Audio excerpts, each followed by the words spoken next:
Gas ওভেনে handi mutton রান্নার একদম সহজ পদ্ধতি। রান্নার জন্য প্রথমে আদা রসুন লঙ্কা পেঁয়াজের একটা পেস্ট করে মাংসের মধ্যে দিয়ে দিলাম। অবশ্যই মাংসের পরিমাণ অনুযায়ী তেল মশলা ইউজ করবে। তারপর জিরে গুঁড়ো, ধনে গুঁড়ো, কাশ্মীরি লঙ্কার গুঁড়ো, লবণ, হলুদ, টক দই দিয়ে মাখিয়ে যত ম্যারিনেট করে রাখবে তত ভালো। ওভারনাইট রেখে দিলে খুব ভালো হয়।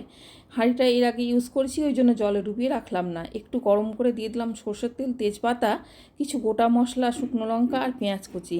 একটু চিনি আর লবণ দিয়ে পেঁয়াজটা ভাজা ভাজা হলে দিলাম আলু, টমেটো আর গোটা রসুন। তারপর ম্যারিনেট করা মাংসটা দিয়ে ভালো মতো মিশিয়ে নিয়ে ছোটো বাটির 1 বাটি জল দিলাম। বেশি জল দেওয়ার কোনো প্রয়োজন নেই। এটাকেও ভালো মতো মিশিয়ে দিলাম ঘি, গরম মশলা। তারপর আটা দিয়ে মুখটা সিল করে ঢাকনা দিয়ে বন্ধ করে 45 মিনিট এটা লো ফ্লেমে রান্না করতে হবে।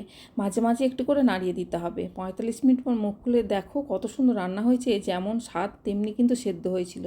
আজকের মতো এখানে রাখছি। চলো, সবাইকে টাটা।